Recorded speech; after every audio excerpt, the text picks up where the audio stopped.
Hello friends, എല്ലാവർക്കും മറ്റൊരു പുതിയ വീഡിയോയിലേക്ക് സ്വാഗതം. It's me Akhil Satheesh and welcome to Akhil Satheesh world. മക്കളെ, നിങ്ങൾ കീം 2026 പ്രിപ്പറേഷനുമായി ബന്ധപ്പെട്ട അപ്ഡേറ്റ്സുകൾ അറിയാൻ ആഗ്രഹിക്കുന്നുണ്ടെങ്കിൽ ഇപ്പോൾ തന്നെ ആദ്യമായിട്ട് കാണുന്നവരെല്ലാവരും ചാനൽ ഒന്ന് സബ്സ്ക്രൈബ് ചെയ്യുക. അതുപോലെ ഏറ്റവും പുതിയ അപ്ഡേറ്റുകൾക്ക് നമ്മുടെ വാട്സാപ്പ് കമ്മ്യൂണിറ്റിയിൽ ജോയിൻ ചെയ്യുക. കീം 2026 ഉയർന്ന റാങ്ക് നേടണം, നല്ലൊരു കോളേജിലെ എഞ്ചിനീയറിംഗിനോ ഫാർമസിക്കോ അഡ്മിഷൻ നേടണം. പക്ഷേ തനിക്ക് ബേസ് ഒന്നുമില്ല, എവിടെ തുടങ്ങണം, എങ്ങനെ തുടങ്ങണം എന്നറിയില്ല എന്നുള്ളവരാണ് ഈ വീഡിയോ കാണുന്നതെങ്കിൽ തീർച്ചയായിട്ടും ഉപകാരപ്പെടും. അവസാനം വരെ കണ്ട് കാര്യങ്ങൾ മനസ്സിലാക്കാൻ ശ്രമിക്കുക. ഒരു ബേസും ഇല്ലാതെ, ഒരു ഐഡിയയും ഇല്ലാതെ, പ്ലാനും ഇല്ലാതെ നിൽക്കുന്നവർക്ക് ഈ അവസാന നിമിഷത്തിൽ എങ്ങനെയൊക്കെ നമുക്ക് പ്രിപ്പറേഷനിലൂടെ ആ കീം എന്ന് പറയുന്ന വലിയൊരു സ്വപ്നം എൻട്രൻസ് എക്സാമിലൂടെ നമുക്ക് പാസ്സാകാം, അല്ലെങ്കിൽ നല്ലൊരു റാങ്ക് മേടിക്കാം എന്ന് നമുക്ക് നോക്കാം.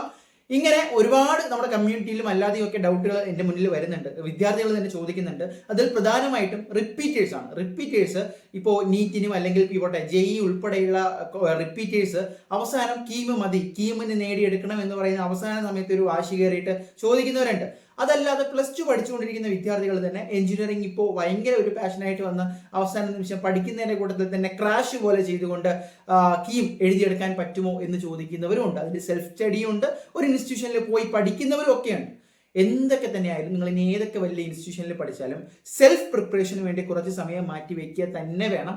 ഇനി ഒരു മെറ്റീരിയൽസും ഒന്നും ഇല്ലാത്തവരുടെ മുന്നിലാണ് എങ്കിൽ ജസ്റ്റ് നമ്മുടെ വാട്സാപ്പ് കമ്മ്യൂണിറ്റിയിൽ ജോയിൻ ചെയ്യുക. അവിടെ നിങ്ങൾക്ക് കഴിഞ്ഞ 2018 മുതൽ ഇങ്ങോട്ടുള്ള കീമിന്റെ പ്രീവിയസ് ഇയർ ക്വസ്റ്റ്യൻസ്, അത് ഫിസിക്സ്, കെമിസ്ട്രി പേപ്പർ ആയാലും അതുപോലെ തന്നെ മാത്സും ഞങ്ങൾ അപ്ഡേറ്റ് ചെയ്തിട്ടുണ്ട്. നിങ്ങൾ വേറെ ഒന്നും ചെയ്യേണ്ട. നിങ്ങൾക്ക് ഇപ്പോൾ പഠിക്കുന്ന റിപ്പീറ്റേഴ്സ് ആണെങ്കിലും +2 ആണെങ്കിലും പഠിക്കുന്ന +2വിന്റെ ഒരു ബേസ് ഉണ്ട് എന്ന് ഞാൻ വിചാരിക്കുന്നു. അങ്ങനെയുള്ളവരെല്ലാം ജസ്റ്റ് ആ ക്വസ്റ്റ്യനുകൾ, അതായത് ഇപ്പോൾ ജനുവരി മാസം മുഴുവൻ ഈ പറയുന്ന പോലെ മോഡൽ PVQസും അതുപോലെ റിയൽ PVQസും നിങ്ങൾ സോൾവ് ചെയ്ത് നോക്കുക എന്ന് പറയുന്നത് കൃത്യമായിട്ട് ആ ടൈം വെച്ച് ചെയ്ത് നോക്കുക. അങ്ങനെ നോക്കുന്നതിലൂടെ ഒരു ഐഡിയയും ഇല്ല എങ്കിൽ പോലും നിങ്ങൾക്ക് ഏതൊക്കെ മേഖലകളിൽ നിന്നാണ് കൃത്യമായിട്ട് ആ ക്വസ്റ്റ്യൻസ് വരുന്നത് എന്ന് ഒരു കൃത്യമായിട്ടുള്ള ധാരണ കിട്ടും.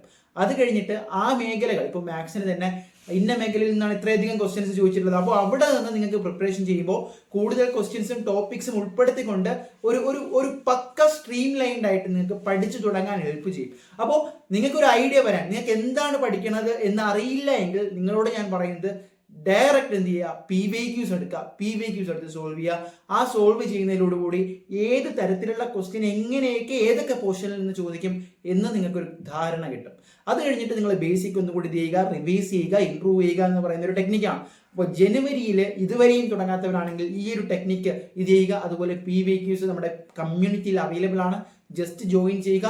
കൂടുതൽ ടിപ്സും ട്രിക്സും ഒക്കെ ആയിട്ട് നമ്മൾ വരും. കീം 2026 ഒരു സിംഗിൾ പ്ലാറ്റ്ഫോമായിട്ട് അപ്ഡേറ്റ്സുകളെല്ലാം നിങ്ങൾക്ക് ഇവിടെ കിട്ടും. മറക്കണ്ട, സബ്സ്ക്രൈബ് ചെയ്തേക്കുക.